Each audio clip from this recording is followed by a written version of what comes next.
This is Ujjwal Kashyap and I welcome you at I Desire UPSC. 22. Civil Disobedience 1930–1931. The Lahore Congress of 1929 had authorized the Working Committee to launch a program of civil disobedience including non-payment of taxes. It had also called upon all members of legislatures to resign their seats. In mid-February 1930, the Working Committee, meeting at Sabarmati Ashram, invested Gandhiji with full powers to launch the civil disobedience movement at a time and place of his choice. The acknowledged expert on mass struggle was already, desperately in search of an effective formula.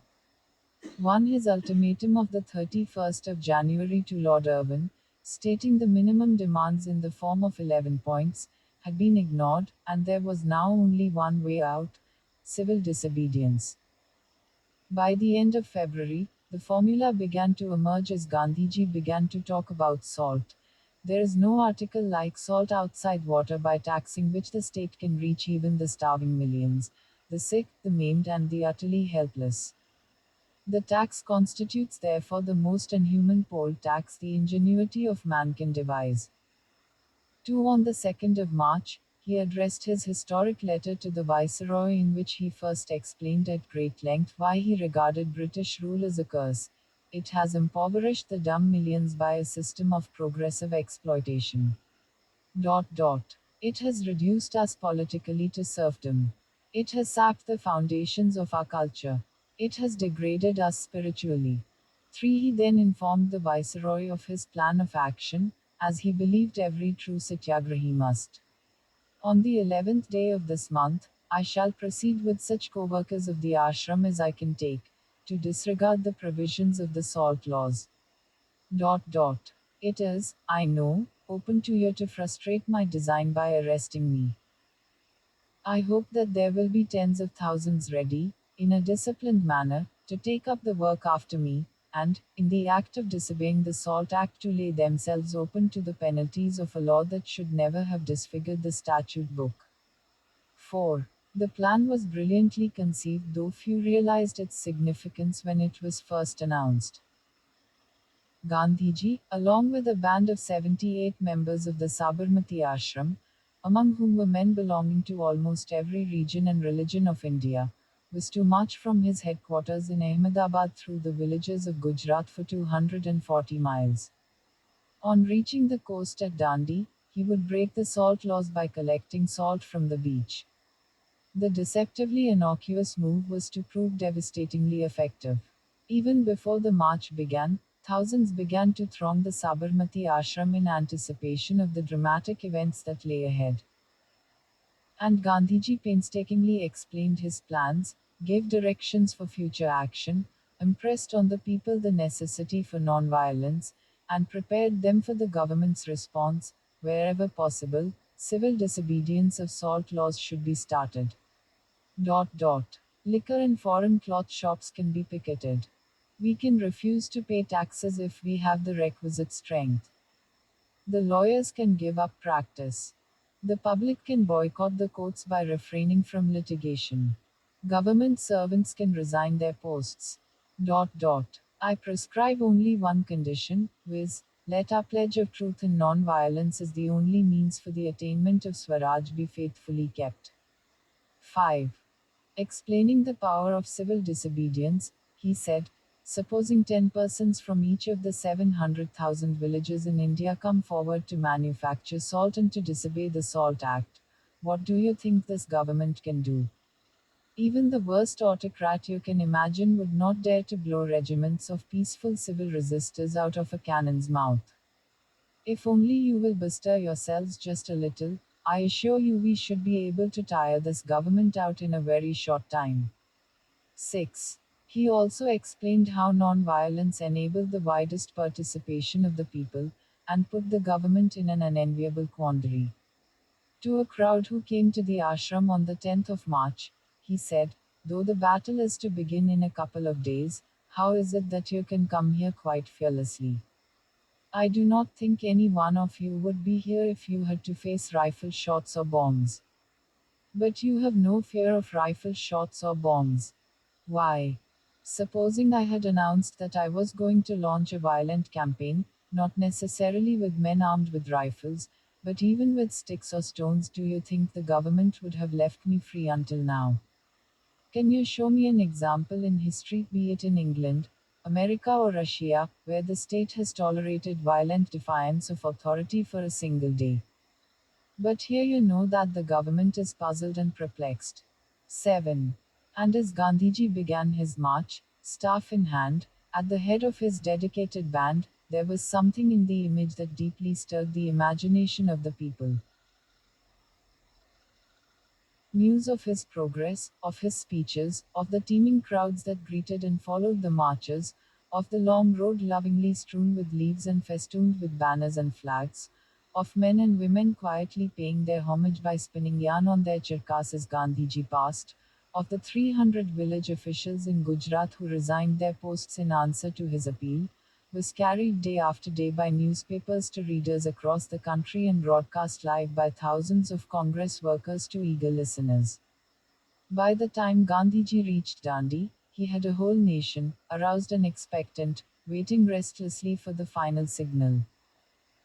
On the 6th of April 1930, by picking up a handful of salt, Gandhiji inaugurated the civil disobedience movement, a movement that was to remain unsurpassed in the history of the Indian national movement for the country-wide mass participation it unleashed. While Gandhiji was marching to Dandi, Congress leaders and workers had been busy at various levels with the hard organizational task of enrolling volunteers and members, forming grassroots Congress committees, collecting funds, and touring villages and towns to spread the nationalist message. Preparations for launching the salt satyagraha were made, sites chosen, volunteers prepared, and the logistics of battle worked out. Point 8. Once the way was cleared by Gandhiji's ritual beginning at Dandi, the defiance of salt laws started all over the country. In Tamil Nadu, C. Rajagopalachari led a salt march from Trichinopoly to Vedaranyam on the Tanjore coast. By the time he was arrested on the 30th of April, he had collected enough volunteers to keep the campaign going for quite some time. In Malabar, K. Kelappan, the hero of the Vaka Satyagraha, walked from Calicut to Payyanur to break the salt law. A band of satyagrahis walked all the way from Sylhet in Assam to Noakhali on the Bengal coast to make salt. In Andhra, a number of Sibiram's military-style camps were set up in different districts to serve as the headquarters of the salt satyagraha, and bands of satyagrahis marched through villages on their way to the coastal centers to defy the law. On their return journeys, they again toured through another set of villages. The government's failure to arrest Gandhiji for breaking the salt law was used by the local level leaders to impress upon the people that the government is afraid of persons like ourselves, and that since the starting of the salt satyagraha the government has disappeared and hidden itself somewhere, and that Gandhi government has already been established. 9. Jawaharlal Nehru's arrest on the 14th of April, for defiance of the salt law, was answered with huge demonstrations and clashes with the police in the cities of Madras, Calcutta, and Karachi. On the 23rd of April, the arrest of Congress leaders in the northwest frontier province led to a mass demonstration of unprecedented magnitude in Peshawar. Khan Abdul Ghaffar Khan had been active for several years in the area, and it was his mass work which lay behind the formation of the band of nonviolent revolutionaries, the Khudai Khidmatgars, popularly known as the Red Shirts, who were to play an extremely active role in the civil disobedience movement. The atmosphere created by their political work contributed to the mass upsurge in Peshawar, during which the city was virtually in the hands of the crowd for more than a week. The Peshawar demonstrations are significant because it was here that the soldiers of the Gawali regiments refused to fire on the unarmed crowd. It was becoming increasingly clear that the government's gamble, that non-interference with the movement would result in its spending itself out, that Gandhiji's salt strategy would fail to take off, had not paid off.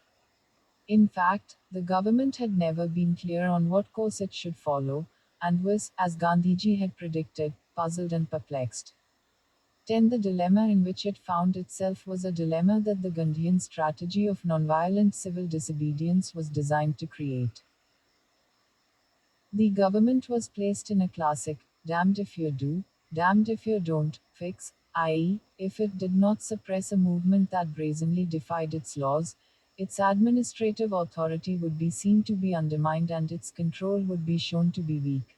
And if it did suppress it, it would be seen as a brutal, anti people administration that used violence on nonviolent agitators. If we do too much, Congress will cry, repression. If we do too little, Congress will cry, victory. This is how Madras civilian expressed the dilemma in early 1930.11. Either way, it led to the erosion of the hegemony of the British government. The rapid spread of the movement left the government with little choice but to demonstrate the force that lay behind its benevolent facade. Pressure from officials, governors, and the military establishment started building up, and, on the 4th of May, the Viceroy finally ordered Gandhiji's arrest. Gandhiji's announcement that he would now proceed to continue his defiance of the salt laws by leading a raid on the Dharsana salt works certainly forced the government's hand, but its timing of Gandhiji's arrest was nevertheless ill-conceived. It had neither the advantage of an early strike, which would have at least prevented Gandhiji from carefully building up the momentum of the movement, nor did it allow the government to reap the benefits of their policy of sitting it out. Coming as it did at a high point in the movement, it only acted as a further spur to activity, and caused endless trouble for the government. 12. There was a massive wave of protest at Gandhiji's arrest. In Bombay, the crowd that spilled out into the streets was so large that the police just withdrew. Its ranks were swelled by thousands of textile and railway workers. Cloth merchants went on a 6-day hartal. There were clashes and firing in Calcutta and Delhi. But it was in Solapur, in Maharashtra, that the response was the fiercest.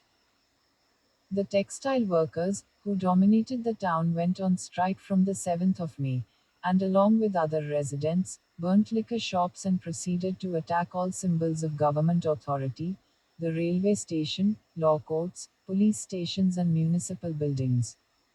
They took over the city and established a virtual parallel government which could only be dislodged with the imposition of martial law after the 16th of May.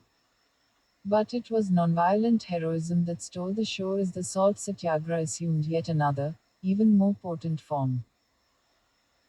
On May 21st, with Sarojini Naidu, the first Indian woman to become president of the Congress, and Imam Saab, Gandhiji's comrade of the South African struggle, at the helm, and Gandhiji's son, Manilal, in front ranks, a band of 2,000 marched towards the police cordon that had sealed off the Dharsana salt works. As they came close, the police rushed forward with their steel-tipped lathis and set upon the non-resisting satyagrahis till they fell down. The injured would be carried away by their comrades on makeshift stretchers and another column would take their place, be beaten to pulp, and carried away. Column after column advance in this way. After a while, instead of walking up to the cordon, the men would sit down and wait for the police blows. Not an arm was raised in defense, and by 11 a.m., when the temperature in the shade was 116 degrees Fahrenheit, the toll was already 320 injured and 2 dead.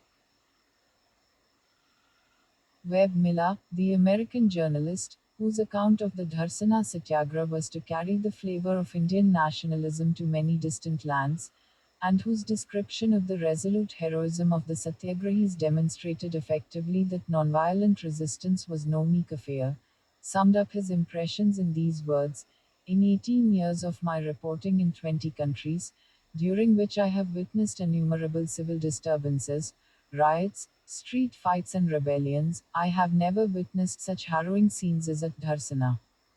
13. This new form of salt satyagraha was eagerly adopted by the people, who soon made it a mass affair. At Wadala, a suburb of Bombay, the raids on the salt works culminated on the 1st of June in mass action by a crowd of 15,000 who repeatedly broke the police cordon and triumphantly carried away salt in the face of charges by the mounted police. In Karnataka, 10,000 invaded the Siniketta salt works and faced lathis and bullets. In Madras, the defiance of salt laws led to repeated clashes with the police and to a protest meeting on the 23rd of April on the beach which was dispersed by lathi charges and firing, leaving 3 dead.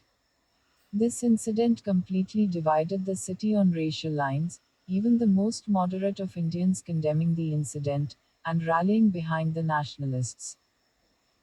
In Andhra, bands of village women walked miles to carry away a handful of salt, and in Bengal, the old Gandhian ashrams, regenerated by the flood of volunteers from the towns, continued to sustain a powerful salt satyagraha in Midnapur and other coastal pockets. The districts of Balasore, Puri and Cuttack in Orissa remained active centers of illegal salt manufacture. But salt satyagraha was only the catalyst, and the beginning, for a rich variety of forms of defiance that it brought in its wake. Before his arrest, Gandhiji had already called for a vigorous boycott of foreign cloth and liquor shops, and had especially asked the women to play a leading role in this movement. To call woman the weaker sex is a libel. It is man's injustice to woman, 14 he had said, and the women of India certainly demonstrated in 1930 that they were second to none in strength and tenacity of purpose. Women who had never stepped unescorted out of their homes, women who had stayed in Purdah, young mothers and widows and unmarried girls, became a familiar sight as they stood from morning to night outside liquor shops and opium dens and stores selling foreign cloth, quietly but firmly persuading the customers and shopkeepers to change their ways. Along with the women, students and youth played the most prominent part in the boycott of foreign cloth and liquor. In Bombay, for example, regular Congress sentries were posted in business districts to ensure that merchants and dealers did not flout the foreign cloth boycott. Traders' associations and commercial bodies were themselves quite active in implementing the boycott, as were the many millonaires who refused to use foreign yarn and pledged not to manufacture coarse cloth that competed with khadi. The recalcitrant among them were brought in line by fines levied by their own associations, by social boycott, by Congress blacklisting, and by picketing. The liquor boycott brought government revenues from excise duties crashing down. It also soon assumed a new popular form, that of cutting off the heads of toddy trees.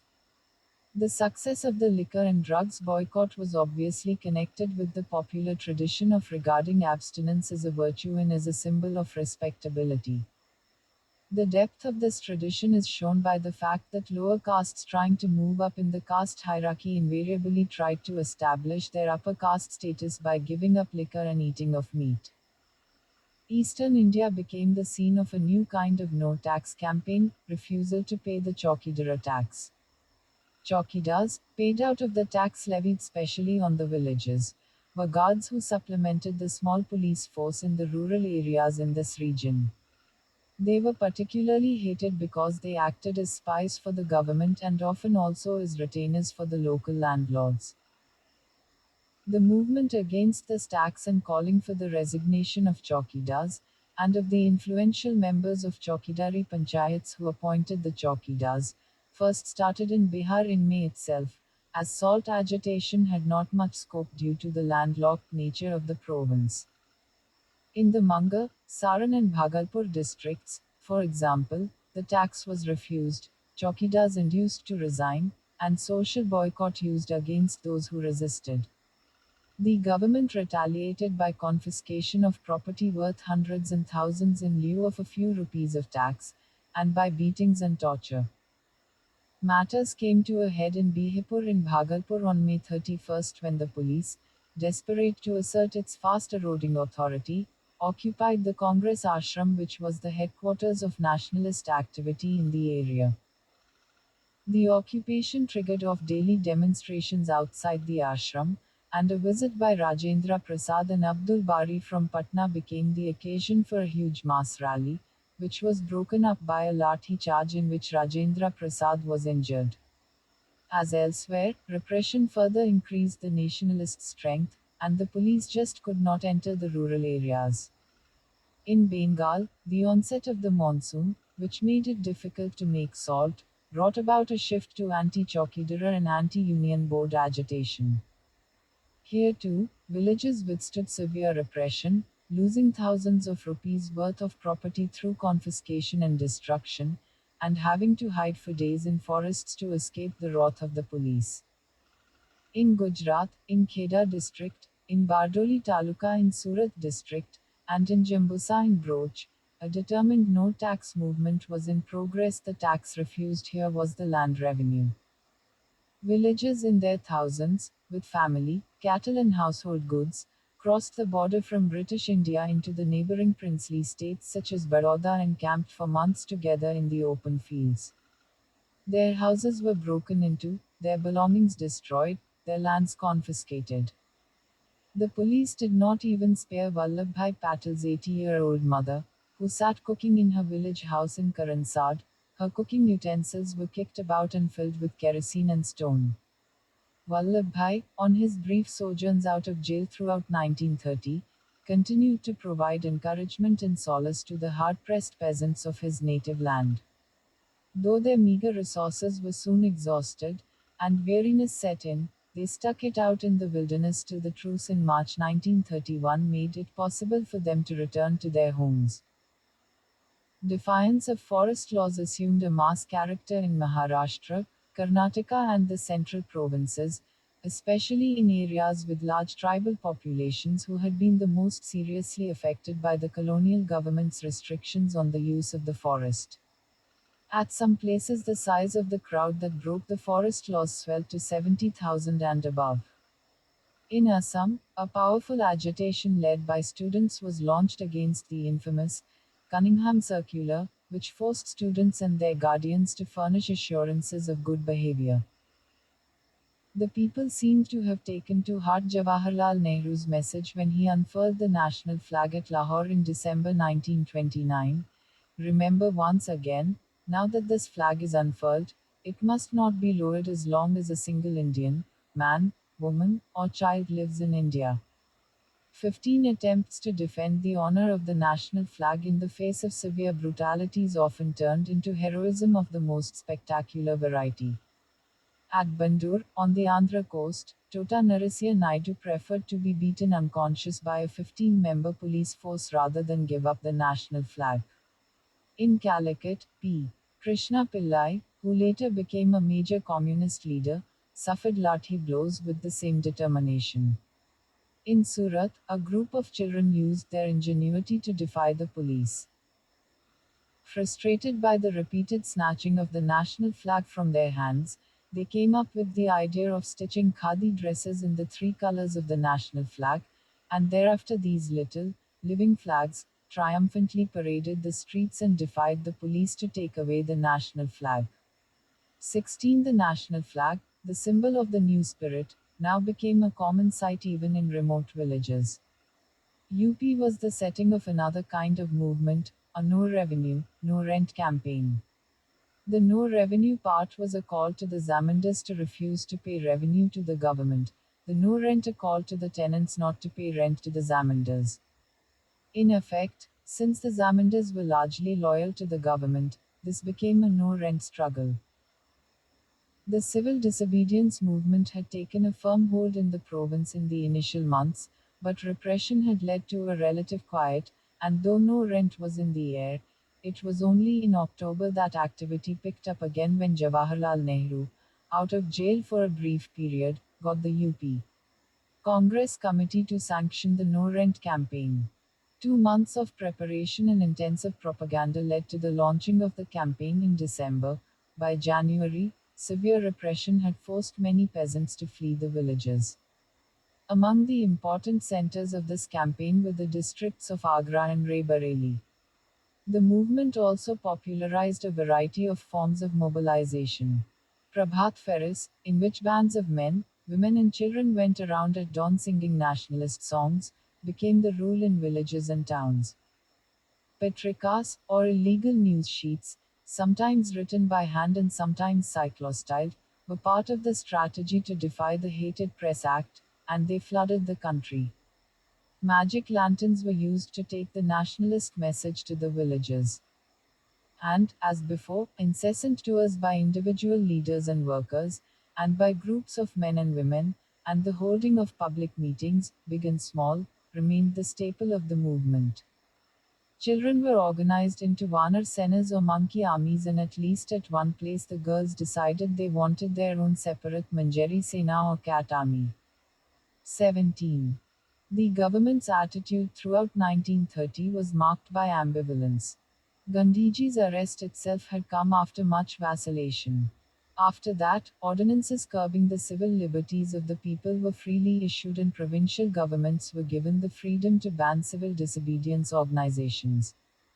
But the Congress Working Committee was not declared unlawful till the end of June, and Motilal Nehru, who was functioning as the Congress president, also remained free till that date. Many local Congress committees were not banned till August. Meanwhile, the publication of the report of the Simon Commission, which contained no mention of Dominion status and was in other ways also a regressive document, combined with the repressive policy, further upset even moderate political opinion. Madan Mohan Malaviya and M.S. Ane courted arrest. In a conciliatory gesture, the Viceroy on the 9th of July suggested a round-table conference and reiterated the goal of Dominion status. He also accepted the suggestion, made by 40 members of the Central Legislature, that Tej Bahadur Sapru and Mr. Jayakar be allowed to explore the possibilities of peace between the Congress and the government.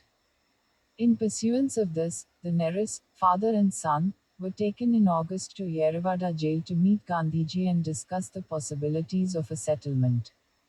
Nothing came of the talks, but the gesture did ensure that some sections of political opinion would attend the Roundtable Conference in London in November. The proceedings in London, the first ever conducted between the British and Indians as equals, at which virtually every delegate reiterated that a constitutional discussion to which the Congress was not a party was a meaningless exercise, made it clear that if the government's strategy of survival was to be based on constitutional advance, then an olive branch to the Congress was imperative. The British Prime Minister hinted this possibility in his statement at the conclusion of the Roundtable Conference. He also expressed the hope that the Congress would participate in the next round of deliberations to be held later in the year. On the 25th of January, the Viceroy announced the unconditional release of Gandhiji and all the other members of the Congress Working Committee, so that might be to respond to the Prime Minister's statement, freely and fearlessly. After deliberating amongst itself for close to 3 weeks, and after long discussions with delegates who had returned from London, and with other leaders representing a cross section of political opinion, the Congress Working Committee authorized Gandhiji to initiate discussions with the Viceroy.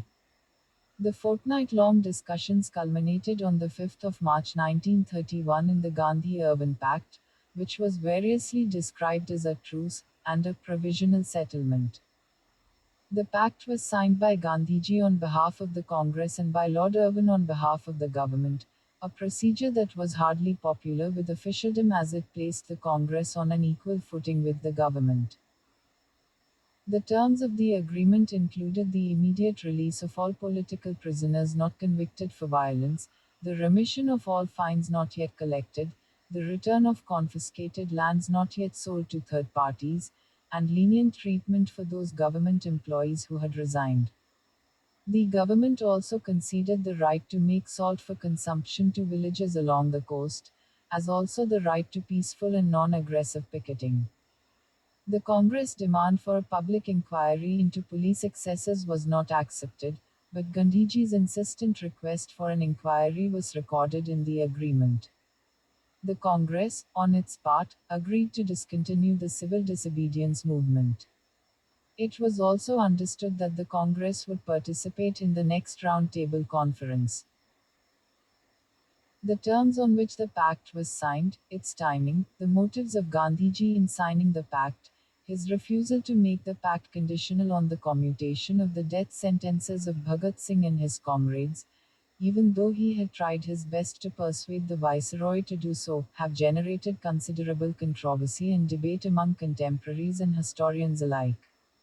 The pact has been variously seen as a betrayal, as proof of the vacillating nature of the Indian bourgeoisie and of Gandhiji succumbing to bourgeois pressure. It has been cited as evidence of Gandhiji's and the Indian bourgeoisie's fear of the mass movement taking a radical turn, a betrayal of peasants' interests because it did not immediately restore confiscated land, already sold to a third party, and so on. However, as with arguments relating to the withdrawal of the non-cooperation movement in 1922 after Chauri Chora, these perceptions are based on an understanding which fails to grasp the basic strategy and character of the Indian national movement. For one, this understanding ignores the fact which has been stressed earlier, that mass movements are necessarily short-lived, they cannot go on forever, the people's capacity to sacrifice, unlike that of the activists, is not endless. And signs of exhaustion there certainly were, in large and important sectors of the movement. In the towns, while the students and other young people still had energy to spare, shopkeepers and merchants were finding it difficult to bear any more losses, and the support from these sections, so crucial in making the boycott a success, had begun to decline by September of 1930. In rural India as well, those areas that had begun their resistance early in the year were fairly quiet in the second half. Through sporadic incidents of resistance and attacks on and clashes with police continued, this was as true of Bengal and Bihar as it was of Andhra and Gujarat. Those areas like UP, which began their no-rent campaigns only at the end of 1930, still had more fight left in them, but the few instances of militant resistance that carried on and the ability of one or two regions to sustain activity can hardly be cited as proof of the existence of vast reserves of energy all over the country. And what was the guarantee that when those reserves were exhausted, as they were bound to be sooner rather than later, the government would still be willing to talk? 1931 was not 1946, and as 1932 was too sure, the government could change tack and suppress with a ferocity that could effectively crush the movement. No doubt the youth were disappointed, for they would have preferred their world to end, with a bang, rather than, with a whimper. 18 And surely the peasants of Gujarat were not happy that some of their lands did not come back to them immediately they were returned after the Congress ministry assumed office in Bombay in 1937. But the vast mass of the people were undoubtedly impressed that the mighty British government had had to treat their movement and their leader as an equal and sign a pact with him. They saw this as a recognition of their own strength, and as their victory over the government. The thousands who flocked out of the jails as a result of the pact were treated as soldiers returning from a victorious battle and not as prisoners of war returning from a humiliating defeat. They knew that a truce was not a surrender, and that the battle could be joined again, if the enemy so wanted. Meanwhile, their soldiers could rest and they could all prepare for the next round. They retained their faith in their general, and in themselves. The civil disobedience movement of 1930-31, then, marked a critically important stage in the progress of the anti-imperialist struggle.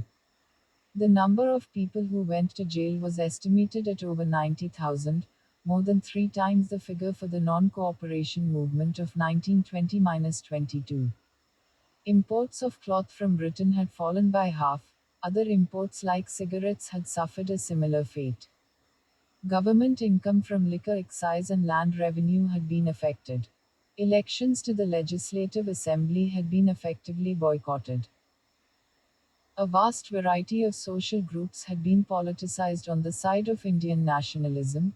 If urban elements like merchants and shopkeepers and students were more active in Tamil Nadu and Punjab, and in cities in general, peasants had come to the forefront in Gujarat, UP, Bengal, Andhra, and Bihar, and tribals in the central provinces, Maharashtra, Karnataka, and Bengal.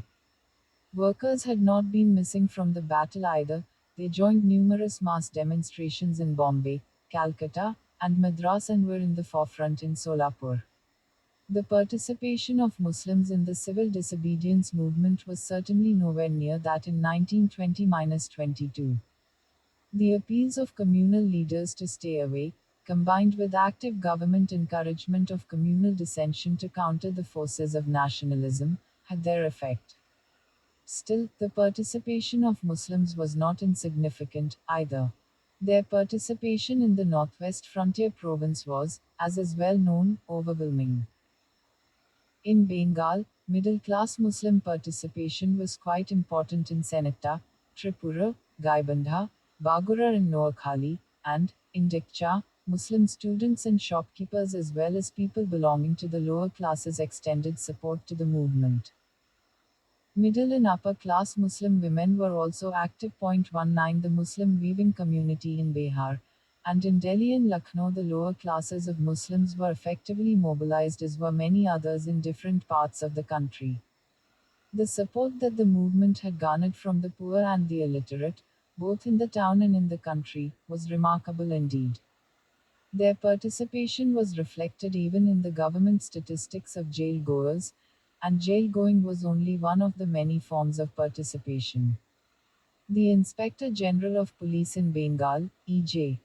Lohman, expressed the general official bewilderment when he noted, "I had no idea that the Congress organization could enlist the sympathy and support of such ignorant and uncultivated people." Single quote. 20. For Indian women, the movement was the most liberating experience to date and can truly be said to have marked their entry into the public space. I hope the session was helpful to you. If you want to support us, you can subscribe to our channel, share it with your friends and other learners interested. Catch you in our next session. As of now, thank you. Jai Hind.